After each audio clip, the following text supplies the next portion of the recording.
Hello friends, और कैसे हैं आप सब। बहुत दिनों बाद मुलाकात हुई, आज थोड़ा ब्रेक पर था मैं। चलो आज बात करने वाले हैं हम अपने 10th-12th के कुछ बच्चों के लिए जिनके एग्जाम आने वाले हैं। जस्ट अभी फरवरी और मार्च में एग्जाम हैं उनके, तो मैं उनको कुछ एक सलाह देने वाला हूँ, अपने टिप्स देने वाला हूँ। और ये जो सलाह है ना, ये मेरे खुद के अनुभव है। लोग क्या करते हैं जो असफल हो जाते हैं या जिनकी एक्सपेक्टेशन रहती है कि हम 90+ मार्क्स लाएंगे या फिर हम इतना गेन करेंगे, लेकिन वो कर नहीं पाते। अब रीजन कुछ भी हो, आधे बीमार हो जाते हैं या फिर पढ़ नहीं पाते टाइम से, कुछ फैमिली फंक्शन आ गया या फैमिली इशू हो गया, तो उस वजह से भी असफल है कुछ लोग। और कुछ लोग इसलिए असफल है क्योंकि वो मेहनत नहीं करते, और कुछ लोग इसलिए सबसे ज्यादा असफल है, वो मेहनत तो करते हैं लेकिन वो इस मेहनत को उस नंबर में तब्दील नहीं कर पाते। जो मार्क्स या जो नंबर उन्हें चाहिए होते हैं वो उसमें तब्दील नहीं कर पाते। अगर नॉलेज की बात करें तो उनके पास नॉलेज बहुत है, परंतु वो उस नॉलेज को या अपने उस ज्ञान के भंडार को उस नंबर में तब्दील नहीं कर पाते जो नंबर या जिस विषय में उनको उतने मार्क्स चाहिए होते हैं, उतने नंबर चाहिए होते हैं। और जब रिजल्ट आता है तो उसके बाद में वो लोग या वो स्टूडेंट, वो मेरे बच्चे, छोटे छोटे बच्चे जो भी 11th-12th में, बच्चा मैं भी हूँ, अभी इतना बड़ा नहीं हूँ लेकिन मेरे लिए वो बच्चे ही है। तो अगर आप असफल हो जाओ ना, तो उसको कभी अपने ऊपर, उसका जो प्रकोप है ना, अपने ऊपर नहीं आने देना कभी आपको।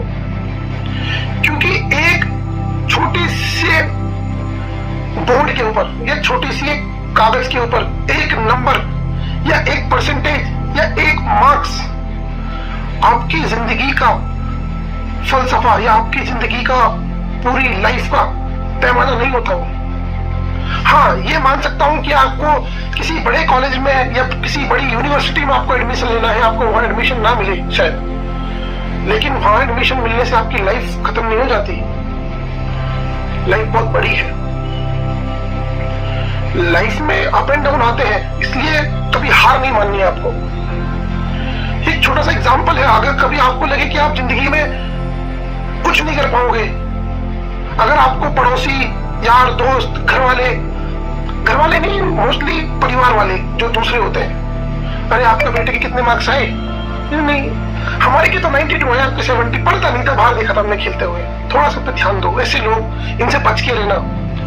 ये लोग समाज के लिए, हमारे लिए और हमारी सोच विचार के लिए सबसे खतरनाक प्राणी होते हैं। वो एक छोटा सा, अगर कभी तुम्हें लगे कि तुम असफल हो गए, अब तुम जिंदगी में कुछ कर नहीं सकते, तो कभी अब्दुल कलाम जी का इतिहास पढ़ के देखना। कलाम साहब अपना सीडीएस का एग्जाम देने, सीडीएस का इंटरव्यू देने आए थे हरिद्वार, देहरादून, असफल हो गए। अब घर जाने के, वापस जाने के पैसे नहीं है उनके पास में, बहन के गहने बेच के गए वो सीडीएस का इंटरव्यू देने। उसके बाद में उन्हें, जब वो असफल हो गए, तो ऐसे गंगा किनारे घूम रहे थे कि अब क्या करना है, जीवन खत्म, यही खत्म, समाप्त, अब कुछ नहीं है मेरे जीवन में, अब करना क्या है, नौकरी लगी नहीं, पैसे है नहीं, तो जीवन में करना क्या है। उन्होंने सोचा कि यार ये गंगा फेरी है, इसी में जाके डूब के अपना दे देंगे अपनी जान। तो रात को ऐसे गंगा किनारे घूम रहे थे वो कि मैं कूदूं या ना कूदूं, थोड़ा डर, थोड़ा जीवन में जो अभी जो उनकी वो थी। तो जैसे ही वो गंगा किनारे घूम रहे थे तो एक मुनिवर आए, साधु आए, उन्होंने तो देखा, अरे ये बच्चा कैसे घूम रहा है। उन्होंने बोला, हे जरा क्या कर रहे हो बेटा, गिर जाओगे इसमें। बोले, नहीं मुनिवर, मैं तो गिरना ही चाहता हूँ। साधु उन्होंने बोला, क्यों बेटा। बोले, मैं इतनी दूर केरल से आया हूँ, एग्जाम देने आया, असफल हो गया, अब जिंदगी का सहारा ही क्या बचा, अब क्या करूंगा जी के। उन्होंने बोला, अरे चलो मेरे आश्रम में चलो। उन्होंने उसे बोले जाने के लिए, सुबह जाने के लिए पैसे दिए उन्हें, और जाते टाइम उनसे पूछा कि गुरुवर आप तो सब जानते हो, तो मुझे ये बताओ कि मैं सफल क्यों नहीं हुआ। और गुरुवर ने जो अब्दुल कलाम साहब से बोला वही एक कारण है जिसमें उन्होंने हमारे देश को परमाणु संपन्न बना दिया और पूरे दुनिया में आसमान में बादशाह का झंडा फहराया।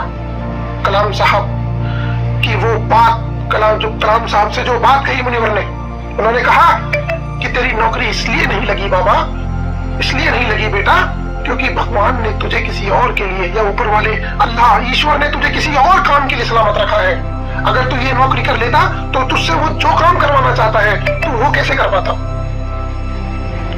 कलाम साहब के दिमाग में बोला कि अच्छा ऐसी बात है तो मैं कुछ और करूंगा। और उसके बाद आपको पता ही है, भारत को परमाणु संपन्न बना दिया उन्होंने, बादशाह का झंडा फहरा दिया। अपने भगवान गौतम बुद्ध थे यार, उनको याद करना। अगर आप कभी असफल हो जाओ तो गौतम बुद्ध को पढ़ना कभी आप। एक बार वो अपनी शिष्य की टुकड़ी के साथ जा रहे थे। वो धीरज सबसे बड़ी चीज है, धीरज। अगर आपके अंदर धीरज है ना तो आप कुछ भी कर सकते हैं। क्रोध कभी नहीं करना है। क्रोध इंसान को धीरे धीरे धीरे धीरे दीमक की तरह खाता है और एक दिन समाप्त। क्रोध और धीरज दोनों दो पहलू हैं।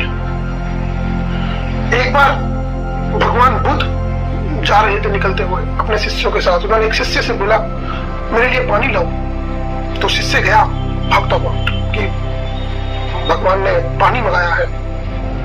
तो जैसे ही उसने देखा कि वहां पे धोबन कपड़े धो रही है, उसी पानी में बह रहा है पानी, उसी नदी में पानी जा रहा है, उसी थोड़े तालाब में, और उसी में से घोड़े निकल के जा रहे हैं, तो पानी गंदा हो गया। उन्होंने बोला यार पानी गंदा हो गया तो मैं अपने बुद्ध को कैसे पिला सकता हूँ ये पानी। वो वापस आया, बोला कि महाराज वो पानी तो गंदा है, अभी मैं आपको कहीं आगे से पिला दूंगा।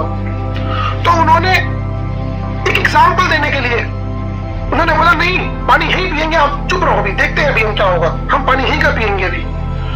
तो उन्होंने बोला महाराज भगवान ये तो खराब है पानी, इसमें गंदगी है। उन्होंने बोला धीरज रखो, पानी साफ हो जाएगा। थोड़ी देर बाद शांत हुआ, 5 मिनट बाद सब शांत हो गए। वो धोबन चली गई, घोड़े की टाप से जो मिट्टी ऊपर आई थी वो नीचे बैठ गई। उन्होंने बोला जाओ अब देख क्या हो पानी को। और देखा तो पानी साफ, क्योंकि मिट्टी नीचे बैठ गई थी। वो बोला हाँ गुरुवर आपने सही बोला, पानी साफ हो गया। तो उन्होंने बोला कि धीरज रखोगे तो जिंदगी में सब मिलेगा, अगर धीरज नहीं है तो कुछ नहीं मिलेगा। इसलिए असफल होने वालों मेरे दोस्तों, प्रयास करना कि असफल ना हो। अगर असफल भी हो जाओ तो निराश ना होना कभी, क्योंकि आपके पास बहुत मौके हैं। और हो सके आप असफल होकर ऐसा काम कर दो कि जो सफल होने वाला भी ना कर पाया हो। इसलिए बाकी मैं सभी विद्यार्थियों को जिनके अभी एग्जाम है, मैं उनको बेस्ट विशेस देना चाहता हूँ। ऑल द बेस्ट, आप अपने एग्जाम में अच्छा करें और अच्छा करें। Thank you.